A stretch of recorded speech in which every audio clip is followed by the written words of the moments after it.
Last episode में हमने देखा था कि चेंजिंग एक स्पिरिचुअल बीस्ट को ढूंढने के लिए अलग सिटी में गया था, जहां पर काफ़ी देर पता करने के बाद वह देखता है कि उसे जो स्पिरिचुअल बीस्ट चाहिए उसे सनफेंग के लोग भी पकड़ रहे हैं। अब इस पार्ट के स्टार्टिंग में हम देखते हैं कि चेंजिंग को उसके बीस्ट के ऊपर राइड करता हुआ देख करके सेंग फैमिली का सेंग ये कहता है कि तुम इतनी कम उम्र के होने के बावजूद भी इस तरह के बीस्ट को अपना माउंट बना सकते हो, जिसका मतलब है कि या तो तुम्हारा फैमिली बैकग्राउंड बहुत ही ज़्यादा स्ट्रांग है या फिर तुम्हारे पास कोई बहुत ही पावरफुल स्किल। यह कहने के साथ ही येशेंग अपनी 9 मेरिडियंस की कल्टीवेशन को रिलीज करके दिखा देता है, लेकिन इसके बावजूद भी चेंजिंग बहुत कॉन्फिडेंस से सेंग ये से पूछता है, तुम लोगों ने जिस टेल स्पिरिचुअल टाइगर बीस्ट को पकड़ा है मैं उसे खरीदना चाहता हूँ। बदले में मैं उसी के बराबर एक कीमती बीस्ट का कोर दे सकता हूँ, साथ में 10 अलग से स्टार क्रिस्टल्स भी। वहीं स्कोर को लास्ट एपिसोड में चेंजिंग ने एक स्पिरिचुअल बीस्ट को जान से मार करके हासिल किया था। इधर यह सुन करके येशेंग ऐसा करने के लिए तैयार हो जाता है, मगर सेंगफेंग अचानक से सामने आते हुए कहता है कि हम लोग ऐसा नहीं कर सकते हैं, और साथ में तुम्हारी हिम्मत कैसे हुई कि तुम हमसे हमारा बीस्ट खरीदना चाहते हो। यह सुन करके येशेंग सेंगफेंग से पूछता है कि आखिर में तुम्हारा इसके साथ क्या प्रॉब्लम है। तब सेंगफेंग उसे भी बताता है कि सिटी के अंदर मैं इसी से उलझ गया था, जिस पर इसने मुझे घायल करने के साथ में सेंग फैमिली को भी कोई रिस्पेक्ट नहीं दिया, इसलिए मुझे लगता है कि तुम्हें हमारी सेंग फैमिली की तरफ से इसे सबक सिखाना चाहिए।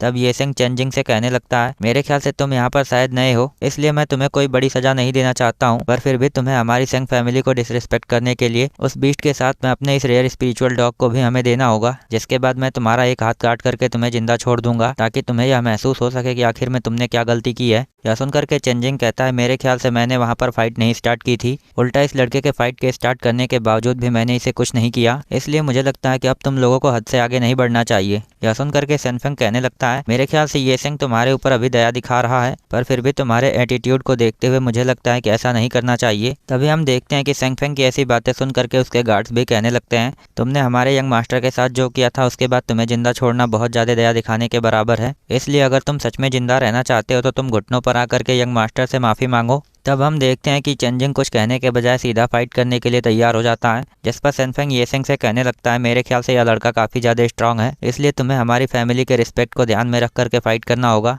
तब येशेंग कहता है कि ठीक है, तुम ध्यान से देखो कि मैं इस लड़के को कैसे हराता हूँ। यह कहने के बाद वह अपनी कल्टीवेशन के साथ में चेंजिंग के ऊपर एक अटैक करता है, मगर हम देखते हैं कि चेंजिंग उसके अटैक को ब्लॉक कर देता है और सोचता है कि मेरी कल्टीवेशन प्योर स्पिरिचुअल फॉर्म में होने की वजह से काफ़ी ज़्यादा पावरफुल है। इधर येशेंग चेंजिंग को एकदम ठीक देख करके हैरान होते हुए कहता है, इस लड़के के ऊपर तो मेरे अटैक से एक खरोच भी नहीं आई, पर कोई बात नहीं सेंगफेंग, मैं फिर भी इसे 3 अटैक्स में हरा दूंगा। यह कहने के बाद जैसे ही येशेंग अटैक करता है, चेंजिंग अपनी सीक्रेट डिवाइन आर्ट स्क्रॉल की टेक्निक सेलेस्टियल सॉलोइंग मून स्पेल का इस्तेमाल करता है और देखते ही देखते येशेंग की स्पिरिचुअल पावर को एब्जॉर्ब करना स्टार्ट कर देता है। हालांकि यह देख करके सेंगफेंग को यकीन नहीं होता है, मगर तभी चेंजिंग अचानक से येशेंग के ऊपर एक और अटैक करने की कोशिश करता है, जिस पर येशेंग अपनी स्पिरिचुअल पावर को एब्जॉर्ब होता हुआ देख करके खुद को चेंजिंग के टेक्निक से छुड़ा लेता है और गुस्से में आकर के बिना कुछ सोचे समझे फिर से चेंजिंग के ऊपर एक और पावरफुल अटैक लॉन्च करने की सोचता है। हालांकि उसे ऐसा करता हुआ देख करके चेंजिंग तुरंत फिर से अपनी टेक्निक का इस्तेमाल करते हुए उसके अटैक और उसकी स्पिरिचुअल पावर को और तेजी से एब्जॉर्ब करता है, जिसे देख करके येशेंग कहने लगता है, आखिर में यह लड़का मेरी स्पिरिचुअल पावर को कैसे एब्जॉर्ब कर सकता है, ऊपर से उसकी टेक्निक इतनी ज़्यादा पावरफुल कैसे हो सकती है।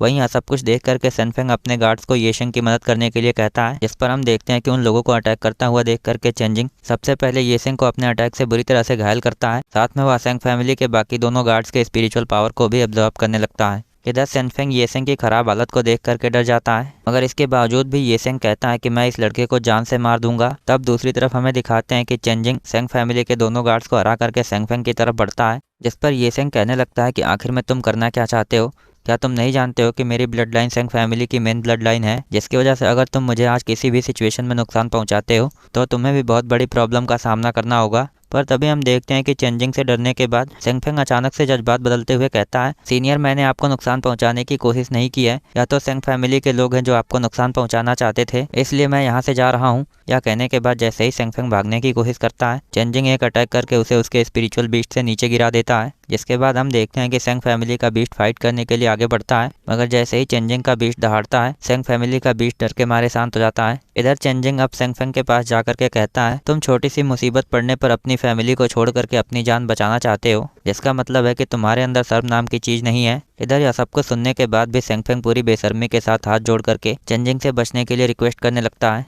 लेकिन तभी हम देखते हैं कि अचानक से सनफेंग फिर से यहाँ से भागते हुए एक चाकू से चेंजिंग के ऊपर अटैक कर देता है। हालांकि यह चाकू चेंजिंग को छू करके गुजर जाती है, मगर चेंजिंग का बीस्ट तुरंत सेंगफेंग को यहाँ से भागने से रोक देता है। तब सेंगफेंग कहने लगता है, क्या तुम जानते हो कि आखिर में सेंग फैमिली के खिलाफ जाने पर तुम्हारे साथ क्या होगा? तब चेंजिंग कहता है कि पहली बात तो मैं सेंग फैमिली के खिलाफ नहीं जाना चाहता था, पर दुख की बात है कि सेंग फैमिली में तुम जैसा वाहियात इंसान भी पैदा हो गया है जो बेवजह मुझसे उलझना चाहता था। यह सुन करके सेंगफेंग कहने लगता है, अगर तुम मुझे मारना चाहते हो तो मार दो, पर तुम याद रखना कि सेंग फैमिली भी तुम्हारा मरने तक पीछा नहीं छोड़ेगी। इस पर चेंजिंग कहता है कि मैंने कब कहा कि मैं तुम्हें जान से मारना चाहता हूँ, लेकिन अगर मैं तुम जैसे इंसान को ऐसे ही छोड़ दूंगा तो मेरे ख्याल से कई सारे लोगों की लाइफ खतरे में पड़ जाएगी, इसलिए अच्छा होगा कि तुम अपनी लाइफ को बेवकूफ़ों की तरह जियो। यहाँ कहने के बाद हम देखते हैं कि चेंजिंग सेंगफेंग के साथ कुछ कर देता है और उसे वहीं छोड़ करके स्पिरिचुअल टाइगर बीस्ट की तरफ बढ़ते हुए कहता है, मेरे ख्याल से अब तुम्हारी बारी है। इसी के साथ हमारा एपिसोड यहीं पर एंड होता है। So I hope you guys like this video and subscribe my channel. और अगर आपने लास्ट पार्ट ना देखा हो तो लेफ्ट वाली वीडियो पर क्लिक करके देख सकते हैं।